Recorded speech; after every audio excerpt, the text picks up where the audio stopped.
Muy buenas tardes. Bienvenidos a los Jueves Culturales de la Universidad San Ignacio de Loyola, de Moducí y del Sistema de Bibliotecas.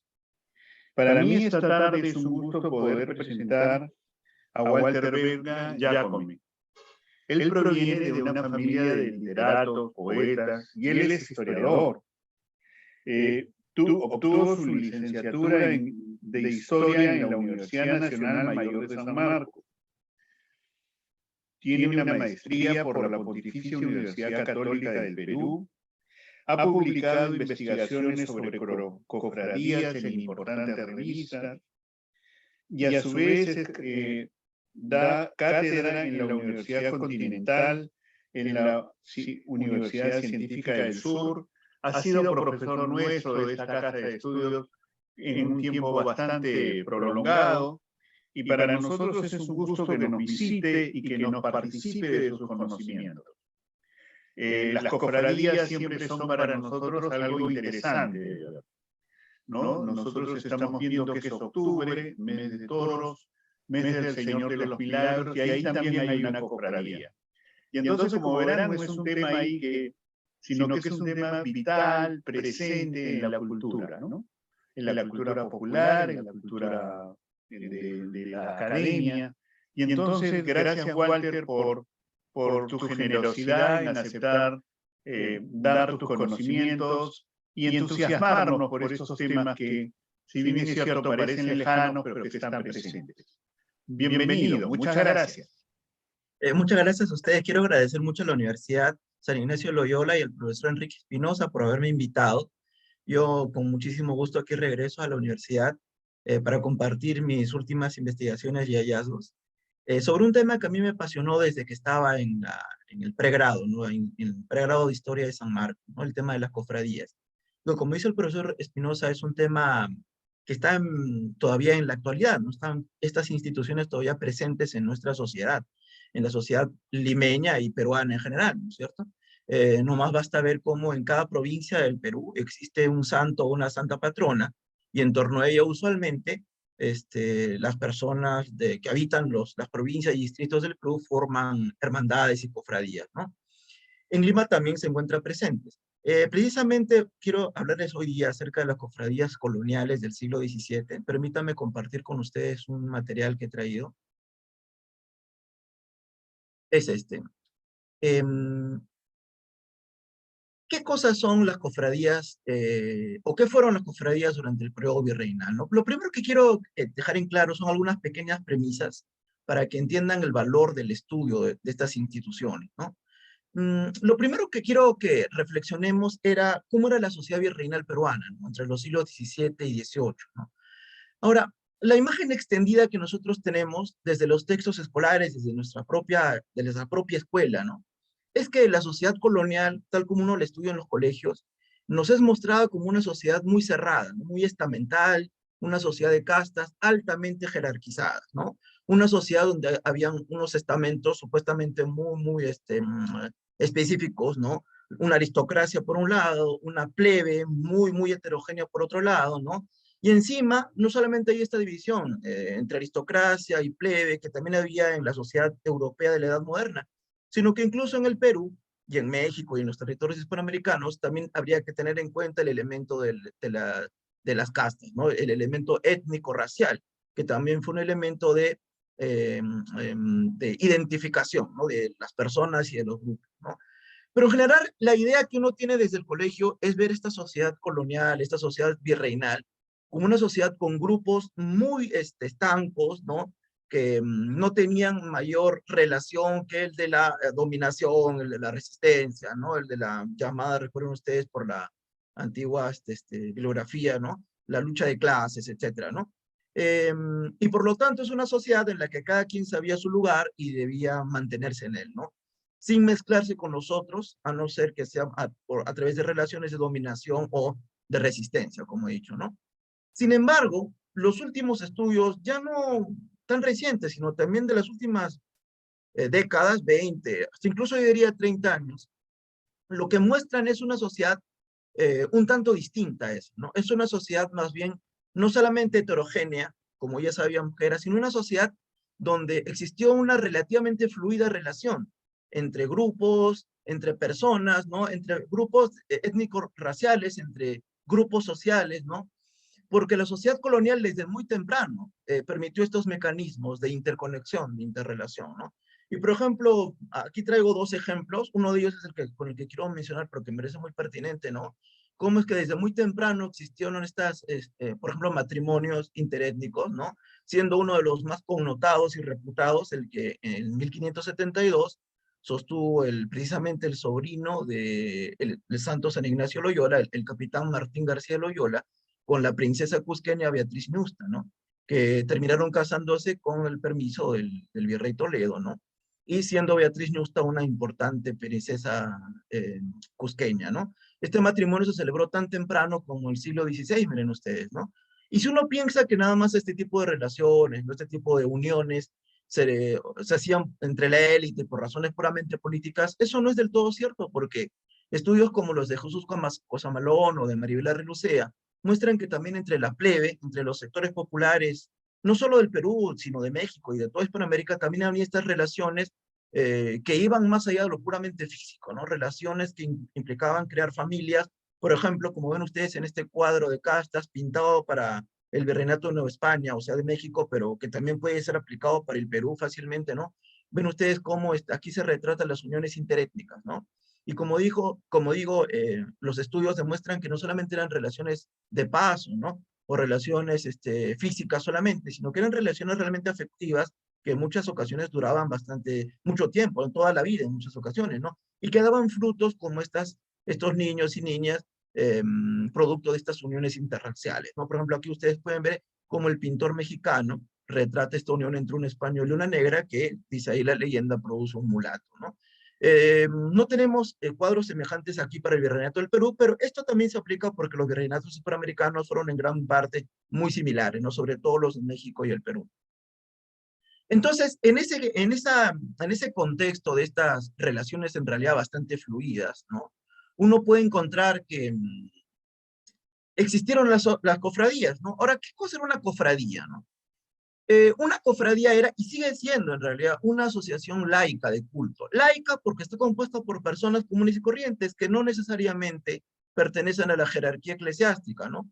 No están compuestas necesariamente por sacerdotes, por frailes o por monjas, ¿no? Sino que está compuesta por todos los fieles, ¿no? Ustedes, yo, cualquier persona católica puede, incluso hasta el día de hoy, formar una de estas asociaciones y ser reconocida dentro de la Iglesia Católica misma, ¿no?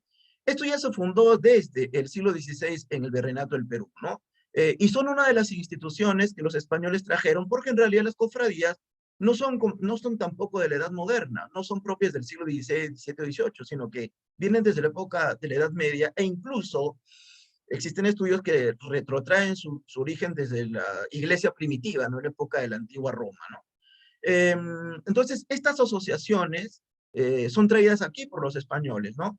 Y básicamente se hacían con el objetivo fundamentalísimo de promover una advocación católica, ¿no? Una advocación a un santo patrón, a una santa patrona, incluso también a Jesucristo con todas sus advocaciones, ¿no?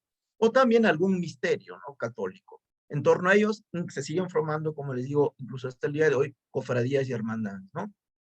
Entonces, el objetivo principal de estos laicos es promover el culto a una de estas advocaciones católicas. Sin embargo, estas cofradías, sobre todo para el periodo virreinal, tuvieron una connotación que iba mucho más allá de la simple promoción a una advocación cristiana, ¿no? Iban mucho más allá del culto, ¿no? Eran asociaciones que también brindaban servicios que hoy día podríamos llamar de cooperación, ¿no? De asistencia, de ayuda, ¿no? Más aún en la Edad Moderna, que abarca los siglos XVI, XVII, XVIII, que como ustedes saben, ¿no? En esos siglos de la Edad Moderna, ¿no? Siglos XVI, XVII, XVIII, todavía no existía la idea de un Estado asistencialista, ¿no? De un Estado que asistiera, que ayudara a la gente necesitada económicamente, ¿no? Socialmente, ¿no? Esa idea del Estado, ¿no? Asistencial aparece con el Estado contemporáneo, ¿no? Luego de las revoluciones liberales, ¿no? De fines del siglo XVIII y del siglo XIX, ¿no? cuando se forma un nuevo tipo de Estado, ¿no? En el que nosotros vivimos, ¿no? Un Estado democrático, liberal, ¿no? Para esta época en la que estamos viendo, que corresponde a la Edad Moderna, siglos XVI, XVII, XVIII, ese tipo de Estado en el que nosotros vivimos, y uno de cuyas obligaciones es cuidar de los ciudadanos, no asistirles, no existía en aquellos años, ¿no? Es cierto que el Estado, encarnado en el rey, ¿no? Podía brindar algún tipo de asistencia, ¿no?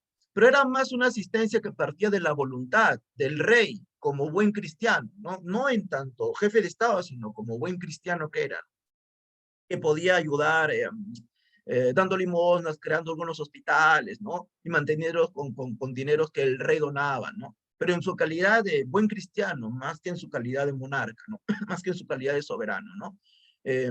Por esas razones que en aquellos días que estamos viendo aquí, en la época del virreinal, tanto en el Perú como en México, como en la propia Europa, en la propia España, eran las propias personas las que tenían que prácticamente velar por sí mismas, ¿no? Y en ese sentido las cofradías jugaron un papel fundamentalísimo ayudando a las personas, a los hermanos, ¿no? A los cofrades, ¿no? Las cofradías en este sentido, en la Edad Moderna, fueron una asociación, para empezar, y eso hay que tenerlo bien claro, consideradas obras pías, ¿no? Una obra pía era y sigue siendo una institución eclesiástica, una institución reconocida por la Iglesia Católica como una institución que promueve, ¿no? El amor cristiano, ¿no? El amor cristiano expresado por San Pablo, precisamente en los evangelios, ¿no? El amor cristiano que también Jesucristo promueve como el nuevo mandamiento, ¿no? Es decir, amar a Dios por sobre todas las cosas y al prójimo como a uno mismo, ¿no? Es lo que en la Edad Media empieza a llamarse la caritas, ¿no? La caridad, la caritas, el amor cristiano, ¿no?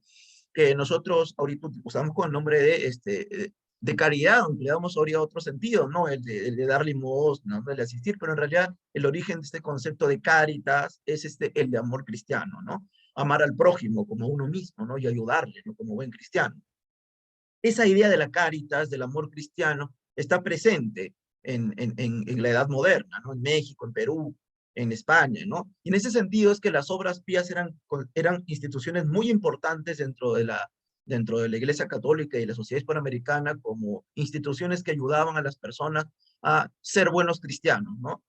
Al buen vivir como buen cristiano y al buen morir, ¿no? Al buen morir como un buen cristiano, ¿no? Entonces, las cofradías eran obras pías, reconocidas oficialmente así por la Iglesia Católica. Uno de los primeros objetivos de estas cofradías, en tanto obras pías, era, como acabo de señalar, el de promover el culto, ¿no? Alguna vocación, ¿no? Y como ustedes saben, en el Perú virreinal, ¿no? En el México virreinal, ¿no? En la Edad Moderna, había muchas advocaciones católicas, siendo, para el caso de Hispanoamérica y de España también, ¿por qué no? En este contexto en el que la Iglesia Católica estaba luchando contra la reforma protestante de los luteranos y los calvinistas, una de las principales advocaciones, ¿no? Era la de las diferencias de advocaciones de la Virgen María, ¿no? El culto mariano, ¿no?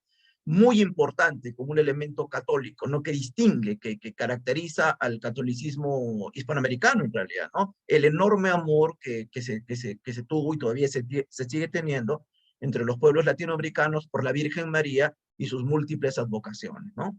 El culto mariano está muy presente en las cofradías, ¿no? Y son una de las advocaciones más queridas por los creadores de cofradías aquí. Asimismo, también estas cofradías, en su afán por promover el culto, llegaron, como veremos luego, también a construir incluso iglesias, ¿no? Parroquias, para promover el culto a sus advocaciones, como esta parroquia, aquí ven ustedes la fachada, de la parroquia de Nuestra Señora de Copacabana, que yo estudié para mi tesis de maestría, ¿no? Y aquí también ven precisamente la imagen de Nuestra Señora de Copacabana, ¿no? Otro elemento importante que tiene que ver con esta promoción del culto es que las cofradías jugaron un papel fundamentalísimo, ¿no? Promoviendo y participando, ¿no? Organizando las procesiones de la época virreinal en Lima colonial, ¿no? Y uno puede mencionar tres tipos de procesiones que había en aquellos años, o mejor dicho, tres procesiones clave, ¿no? Número uno, la procesión en honor al propio santo patrón de la cofradía. Número dos, la procesión de la Semana Santa, importantísima. Y número tres, la procesión del Corpus Christi, ¿no? Esas tres procesiones eran muy importantes para las cofradías, ¿no? De hecho, la procesión del Corpus Christi era la más importantísima de todo el Perú, ¿no? Luego venía la procesión de la Semana Santa y luego, ya como he dicho, la procesión de cada santo patrón o santa patrona de las cofradías, era también la tercera procesión a la que los cofrades participaban con muchísima devoción, ¿no? Luego también tenemos que otro objetivo era facilitar a los hermanos cofrades un espacio sacro donde enterrarse. Como ustedes saben también, la idea de un cementerio donde enterrar a nuestros difuntos, ¿no? La idea de un lugar especial, de un espacio señalado dentro de la ciudad llamado cementerio para enterrar a nuestros difuntos, es también una idea muy moderna, ¿no? Propia del siglo XIX, ¿no? De fines del siglo XVIII, si ustedes quieren, ¿no? O del siglo XIX mejor, ¿no? En la época de la Edad Moderna que estamos viendo ahorita, en los siglos XVI, XVII, XVIII, esa idea de un cementerio aparte no existía, era una idea que hubiera escandalizado incluso, ¿no? ¿Por qué? Porque la gente quería enterrarse en tierra sagrada, en tierra consagrada, ¿no? Porque pensaban que eso garantizaba una llegada directa al cielo, ¿no? Y no había tierra mejor consagrada que la tierra, los subsuelos de los cementerios, ¿no? De las parroquias, ¿no? Entonces las cofradías, cuando se fundaban y se organizaban, pedían permiso también para, en realidad, obtener y comprar incluso criptas, ¿no? Espacios en el subsuelo de las parroquias, de las iglesias donde eran fundadas, compraban incluso muchas de las cofradías estas criptas para tener ahí un lugar de enterramiento, ¿no? Para los cofrades, ¿no? Cosa que era muy atractivo para los cofrades porque eso les garantizaba un enterramiento dentro de la iglesia, o mejor dicho, en el subsuelo, y mientras más cerca al altar principal, mucho mejor, ¿no? Ese era el pensamiento de aquellos años.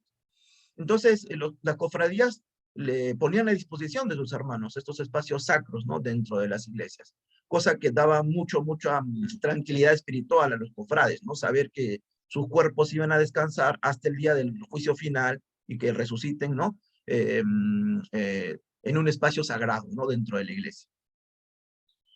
Ahí tienen ustedes últimamente este año, precisamente, si no me equivoco, se descubrió, por ejemplo, en la parroquia de la Soledad, que está adscrita al convento de San Francisco, estas criptas, ¿no? Que se siguen encontrando, muchas de ellas que estaban ocultas, porque recuerden ustedes que las iglesias y parroquias de Lima, del centro de Lima me refiero, que son de origen colonial, han sido construidas y reconstruidas múltiples veces, ¿no? Porque se caían y se deterioran mucho por los terremotos, ¿no? Entonces, muchas de estas criptas que los cofradías fundaron, fueron olvidadas, ¿no? Porque se construyó encima de ellas. Y miren, se están redescubriendo muchas de ellas, ¿no? Incluso con los restos de los hermanos difuntos que fueron enterrados ahí por estas cofradías, ¿no? Han sido desenterradas por los arqueólogos coloniales que tenemos el día de hoy. Y finalmente, otro importante aspecto de las cofradías era servir para llevar a cabo las capellanías de misas, ¿no? Y acompañar a los difuntos, a los hermanos difuntos en sus enterramientos, ¿no? Las capellanías de misas que hasta el día de hoy nosotros, el catolicismo celebra, ¿no? Son estas mandas que los difuntos ordenan que se diga después de su muerte, ¿no? Con la esperanza de que estas misas, que forman parte de estas mandas llamadas capellanías, ayuden pues a las almas de los difuntos a salir, ¿no? A lograr ascender de los cielos y saliendo del purgatorio, ¿no?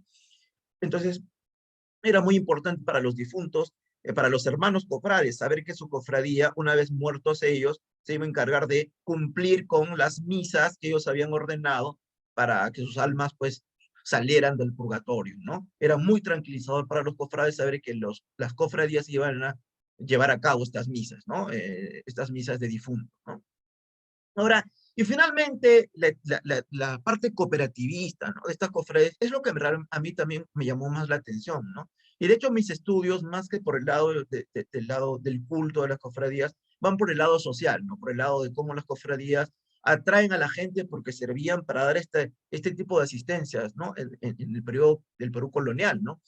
Por ejemplo, el otorgamiento de limosnas, ¿no? A los parientes de los cofrades fallecidos, ¿no? Es algo, por supuesto, manteniendo la distancia, algo que puede sonar muy parecido a lo que llamamos un seguro de vida, ¿no? Una especie de seguro de vida, pero claro, manteniendo la distancia con lo que es hoy día un seguro de vida, ¿no? Pero de todos modos, los deudos del cofrade podían estar seguros de que alguna ayuda económica, monedas, no dinero, iban a recibir de parte de la cofradía si es que el hermano pues fallecía, ¿no? Sus deudos recibían esta asistencia económica de parte de la cofradía. Luego, el otorgamiento de dotes, ¿no? Las hijas de los cofrades. Ustedes perfectamente saben que en aquellas épocas de la Edad Moderna, una señorita bien vista, ¿no? De un nacimiento decente, ¿no? tenía que otorgarle al novio una dote, ¿no? La familia de la novia, digo, ¿no? Tenía que otorgarle una dote que garantizara la manutención económica, ¿no? De la nueva pareja, ¿no? Y las señoritas que no lograban dar una dote adecuada estaban en desventaja a la hora de conseguir un partido matrimonial, un novio, digamos, tan decente como ellas querrían, ¿no? Por lo tanto, a mayor dote, mayores pretendientes y de mayor calidad, tal como se entendía la calidad social en aquellos años, ¿no? Y las cofradías otorgaban dotes, dinero, ¿no? En efectivo, a las hijas de los cofrades para que obtuvieran un matrimonio con mejores perspectivas, ¿no? Luego visitaban a presos y enfermos, las cofradías. Los cofrades tienen esa obligación. Luego colaborar con la manutención, con la manutención de afrodescendientes, ¿no? Los esclavos negros, mulatos que existían, podían también pertenecer a las cofradías. Nada lo impedía. No solamente los negros, mulatos, zambos, libres podían formar cofradías, también los esclavos.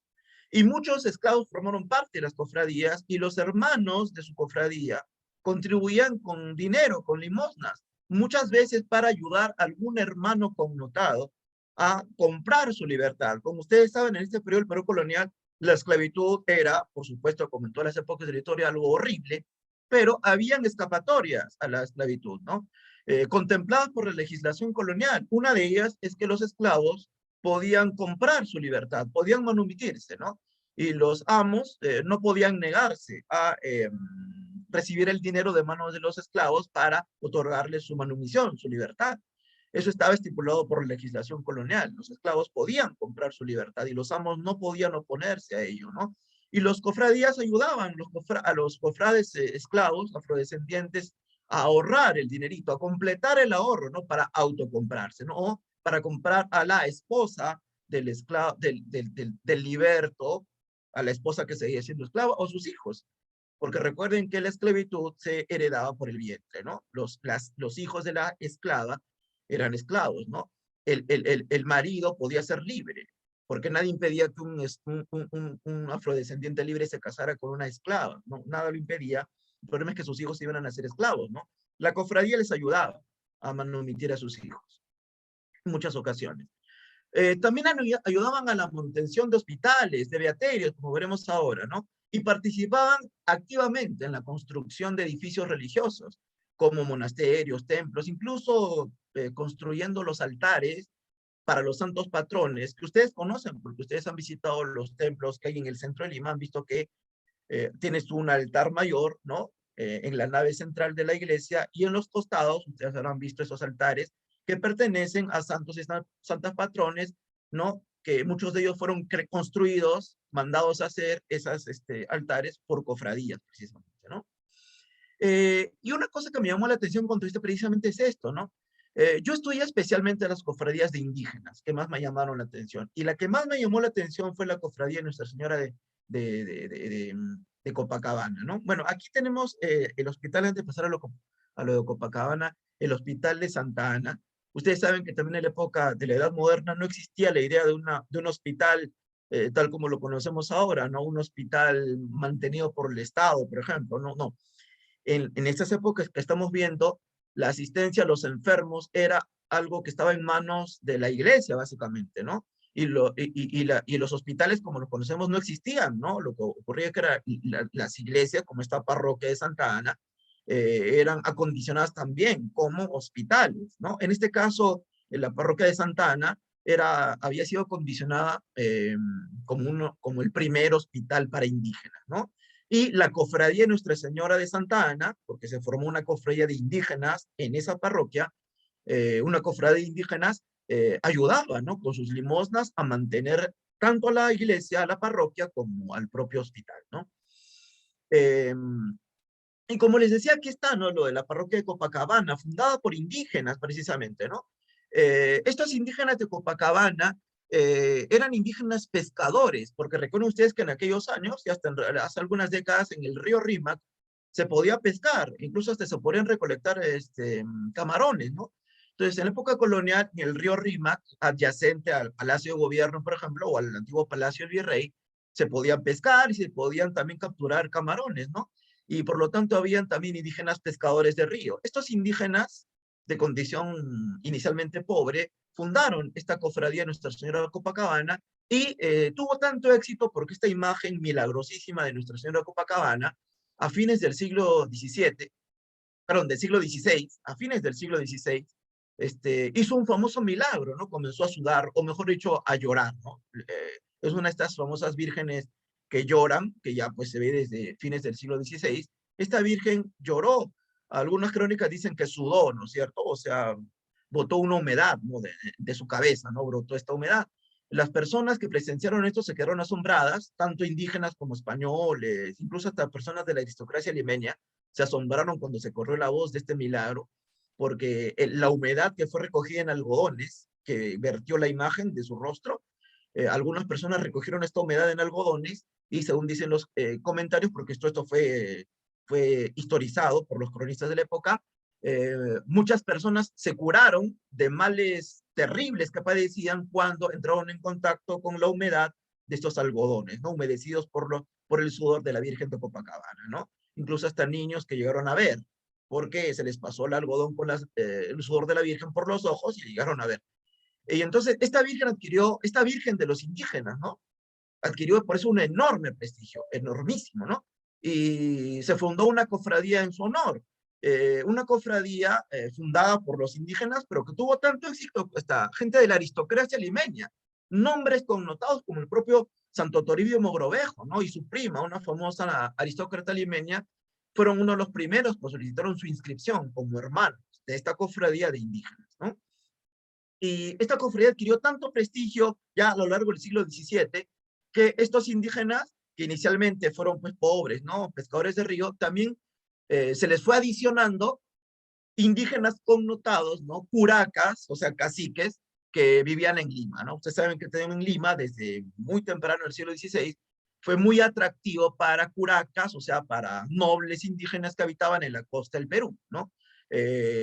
Indígenas curacas, ¿no? Caciques de Trujillo, del norte chico, ¿no? Desde Lambayeque venían a vivir a Lima y tenían aquí sus residencias, ¿no? Así como también curacas de los valles comarcanos de Lima, que no dudaron también en solicitar su ingreso a esta cofradía de Copacabana, ¿no? Así que esta cofradía a lo largo del siglo XVII, inicialmente de indígenas pobres pescadores de río, terminó convirtiéndose en una cofradía bastante importante con indígenas connotados e incluso con personas de la aristocracia criolla de Lima, ¿no? Aunque siempre estuvo controlado por estos indígenas, sobre todo de yacuracas y caciques que al final tomaron el mando, ¿no? De la asociación. Pero lo interesante es que estos indígenas, a partir de esta cofradía que crean y de su parroquia, se les ocurrió una idea muy importante para contribuir a ensalzar su propio prestigio, ¿no? Tanto su prestigio social como su prestigio religioso, ¿no? Se les ocurrió la idea de fundar un beaterio para niñas indígenas, ¿no? Un beaterio, a ver, ¿cómo lo explicaré? Es una especie de, a ver, por decirlo de alguna manera muy fácil de entender, es una especie de institución intermedia entre un monasterio de monjas y un colegio de señoritas, ¿no? Un beaterio es una especie de lugar donde las mujeres no profesan como monjas, pero sí hacen votos de obediencia, de castidad incluso, ¿no? Sin llegar a ser monjas, ¿no? Sería algo así como lo que se conoce como una especie de terciarias, ¿no? Sin llegar a ser monjas, ¿no? Pero de todos modos eran muy valoradas en la época colonial porque eran mujeres tenidas por recatadas, ¿no? Incluso mujeres que habían tenido una vida de dudosa reputación podían limpiar su honor cuando entraban como beatas, ¿no? A este tipo de locales, ¿no? Y en Lima, en el Cusco existían beaterios, ¿no? Para niñas indígenas, sobre todo de la nobleza cusqueña, ¿no? Pero en Lima no existió hasta que a mediados o a fines del siglo XVII, estos indígenas de esta parroquia mandaron a construir adosado a su parroquia este beaterio, cuya planta ven ustedes ahí, ¿no? El único beaterio para niñas indígenas de Lima, ¿no? De la capital del virreinato, ¿no? Donde había una población indígena considerable, ¿no? Y estos cofrades del Copacabana recibían a estas niñas indígenas para también cuidar la reputación de las niñas indígenas, ¿no? Sobre todo las abandonadas o huérfanas, y que no se dedicaran a labores que pudieran lastimar su reputación y la reputación de toda la casta indígena, ¿no? Con ellas. Para salvaguardar eso, estos cofrades crearon este beaterio, ¿no? Y claro, ¿por qué no se convirtió en monasterio, no? No se convirtió en monasterio, tal como la documentación ha señalado, y también hay estudios acerca de ello, porque, digamos, también los criollos, los españoles, tuvieron mucho recelo, ¿no? En que la iglesia les reconociera el estatus de monasterio al Beaterio de Copacabana, porque eso sería ya darle a las indígenas, a las niñas indígenas, un estatus similar al de criollas, ¿no? A las de las criollas monjas, ¿no? A las de las mestizas monjas, ¿no? Recuerden ustedes que la carrera sacerdotal, ¿no? El ingreso para las mujeres a un monasterio daba prestigio, ¿no? Tanto a la mujer como a su familia y como a su propia casta, ¿no? Y por lo tanto, al parecer, los criollos siempre se opusieron de alguna manera a que estos indígenas lograran que su beaterio fuera reconocido como un monasterio, ¿no?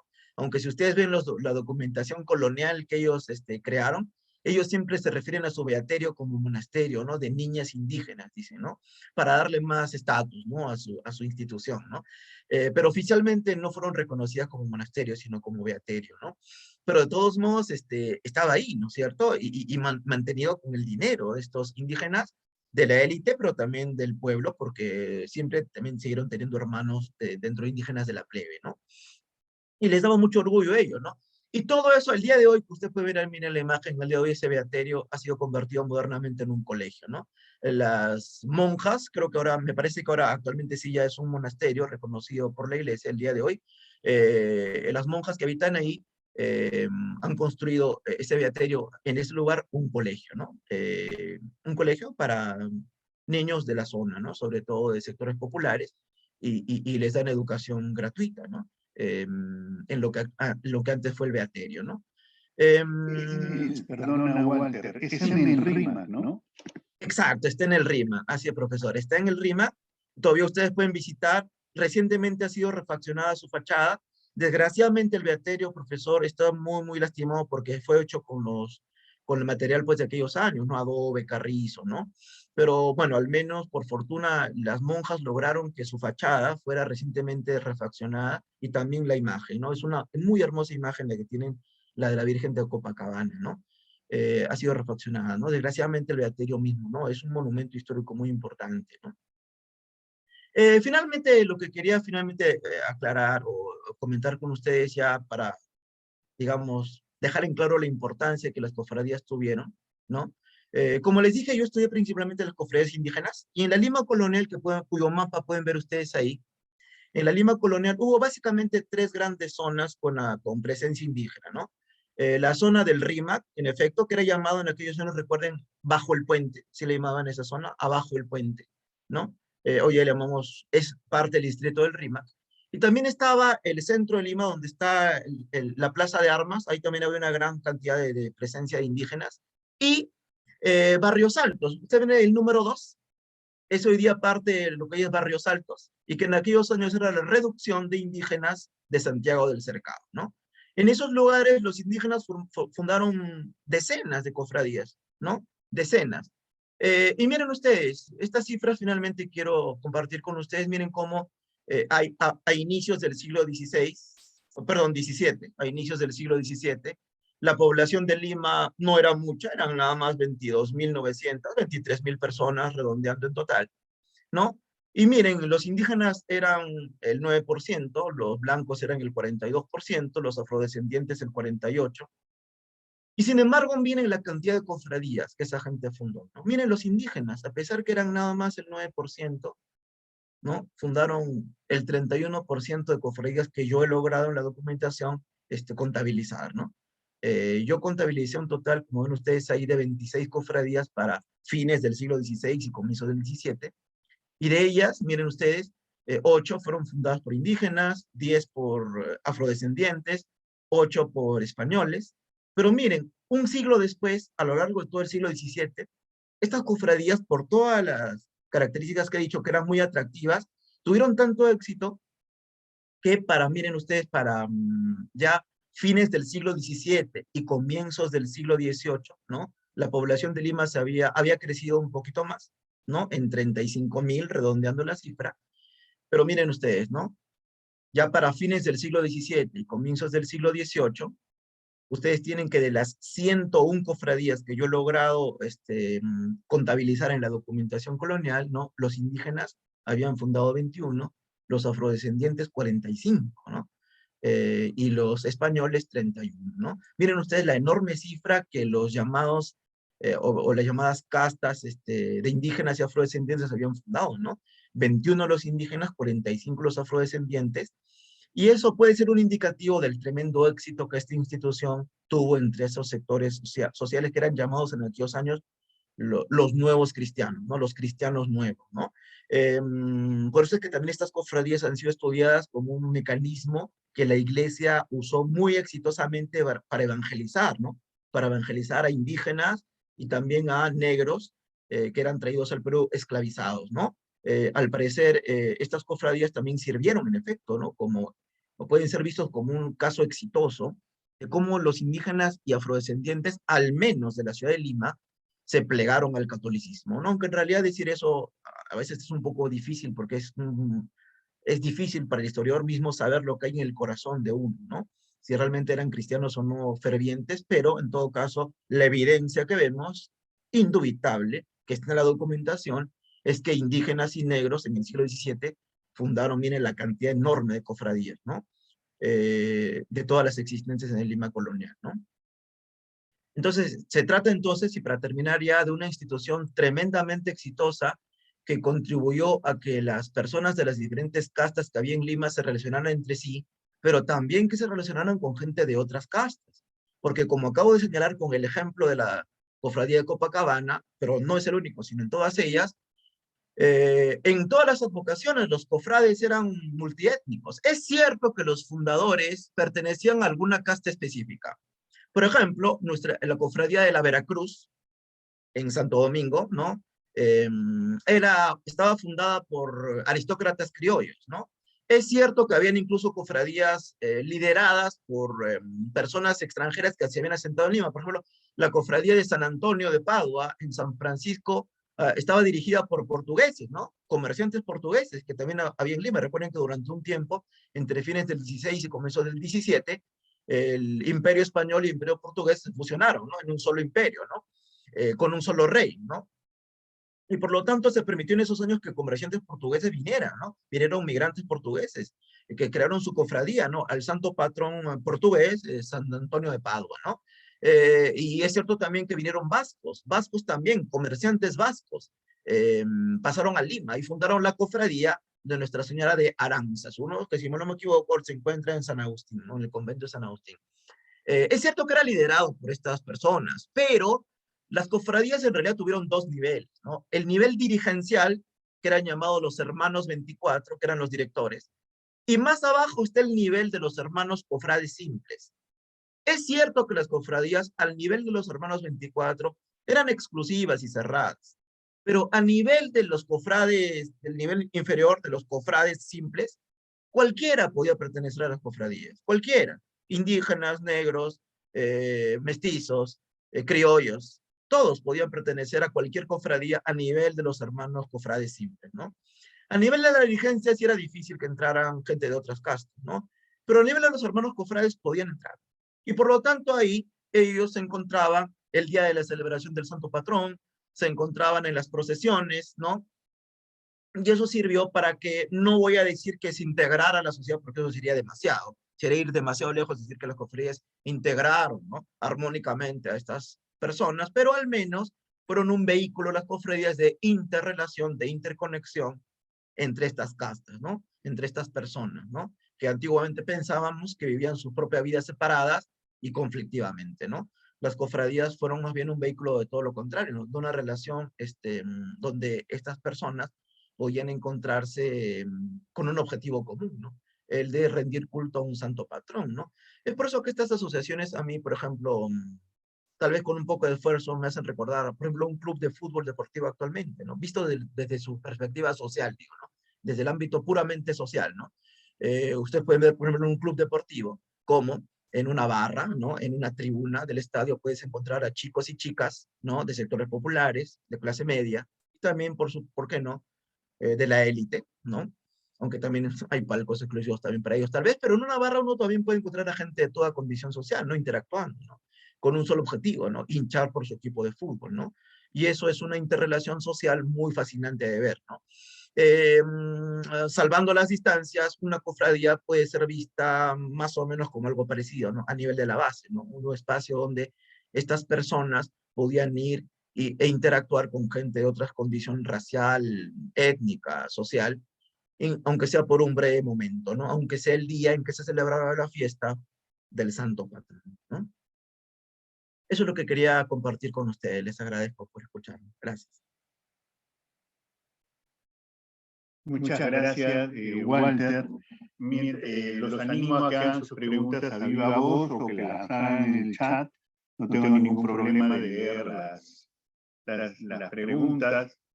Walter, esta investigación tuya que sospecho que te ha llevado tiempo, porque ver los legajos no debe ser nada, no es como coger una revista, ¿no? Y ver y leer, sino que es algo de hacer una serie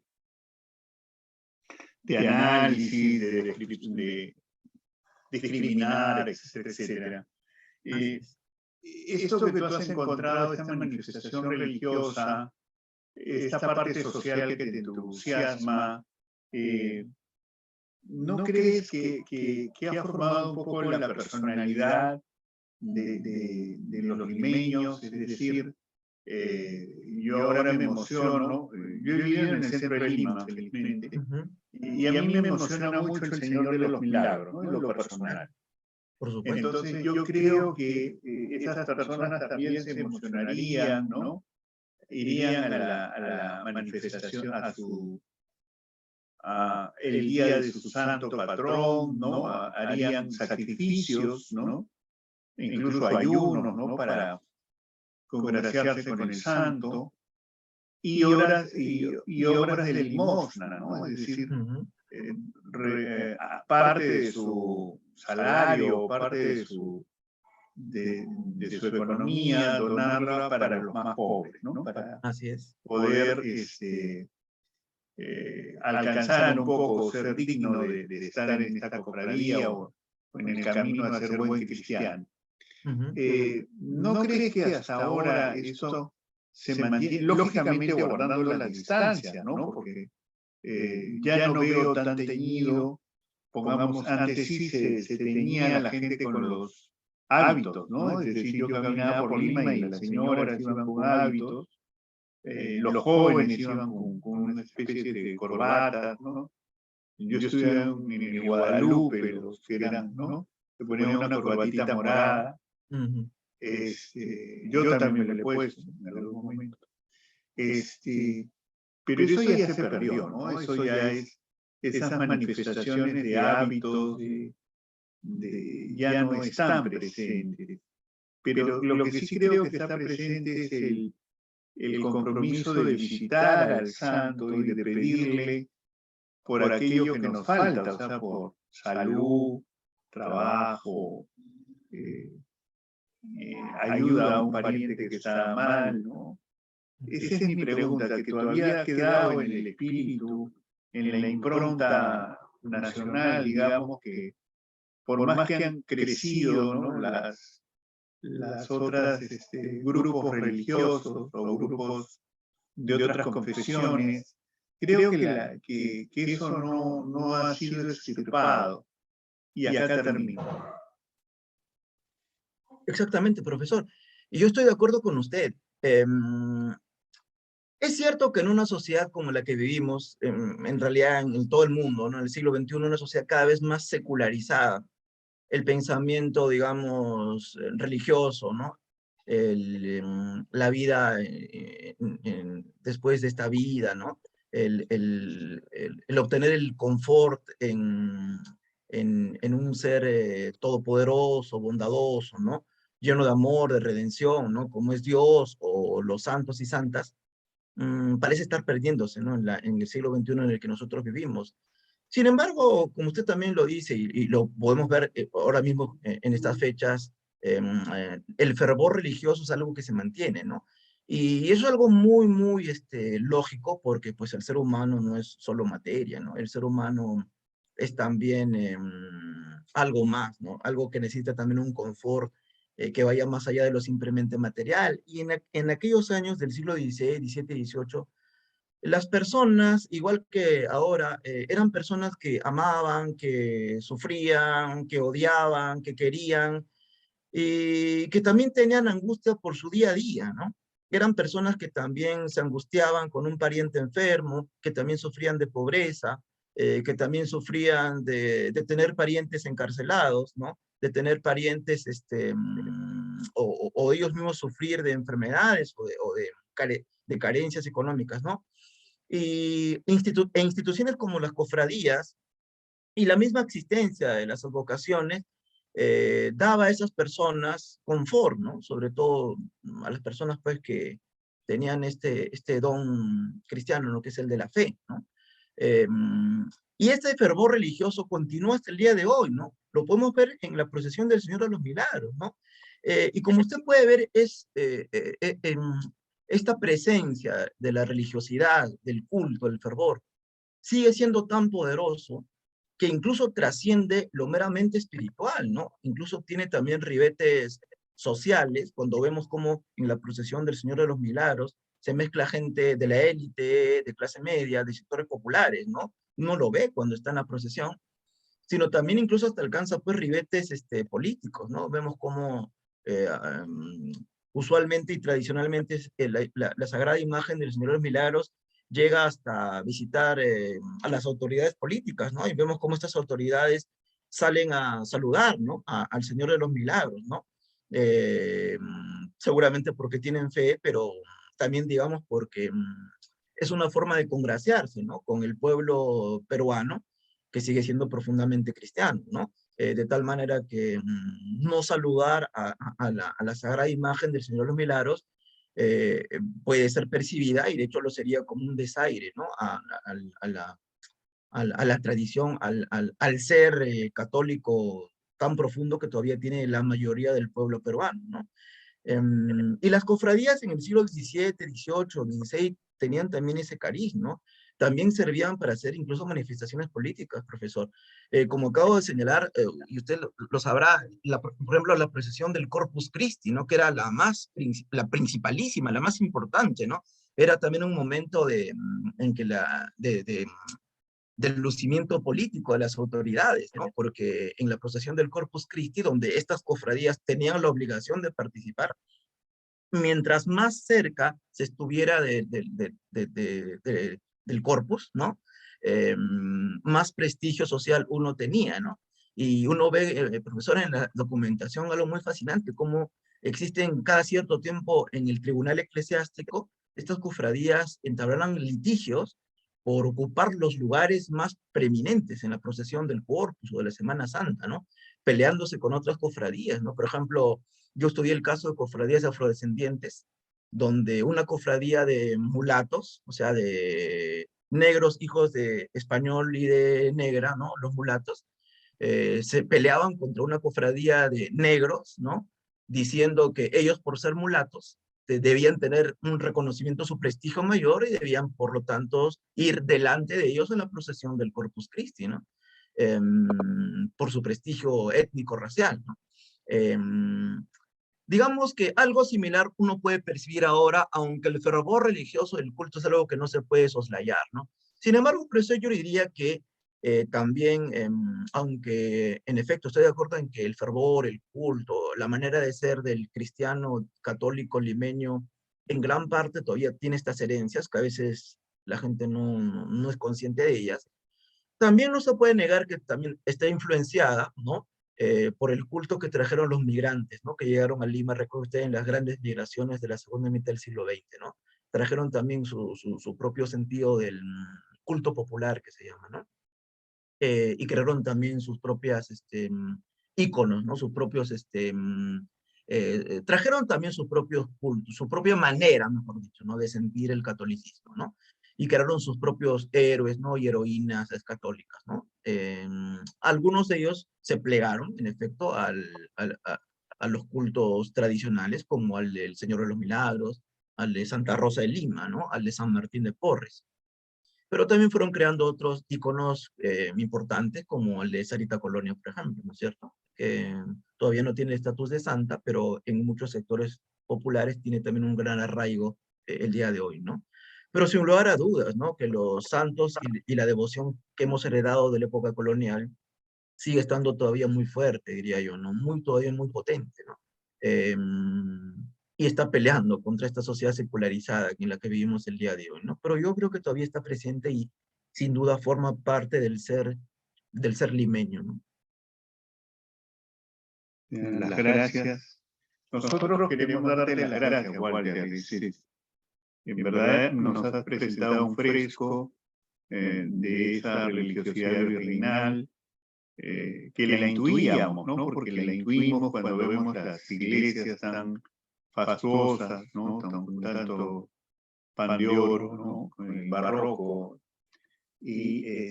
pero que no nos lo habían explicado como tú, de una manera tan didáctica. Estamos muy reconocidos, saber que este es un súper tema que tienes y que va a ser, digamos, muy consultado, porque todo lo que nos has contado es un breve, un resumen sucinto de una investigación que lleva tiempo y que es para un doctorado, ¿no? Entonces es algo verdaderamente serio, bueno, de primera mano, ¿no? Porque se ven las crónicas, se ven los libros obispales, qué sé yo, ¿no? Gracias, Walter. Nosotros invitarlos a todos nuestros estudiantes que mañana tenemos un viernes de recital con el poeta Juan Maquiavelo. Y nuevamente reiterar las gracias al historiador Walter Vega, que ha hecho verdaderamente una síntesis de la manera de ser de esos peruanos que vivían en el virreinato y que todavía nos quedan sus maneras, sus costumbres, sus emociones, ¿no? Sus sentimientos. Muchas gracias, Walter. Profesor. Muchas gracias a usted y a la universidad. Gracias. Gracias. Y gracias a Susana y a Mónica, que nos hacen posible la ayuda de que todo esto salga a pie, el sistema de bibliotecas está presente y Moducil también. Muchas gracias. Nos vemos mañana. Gracias, Walter. Felicidades. Gracias. Nos vemos. Gracias.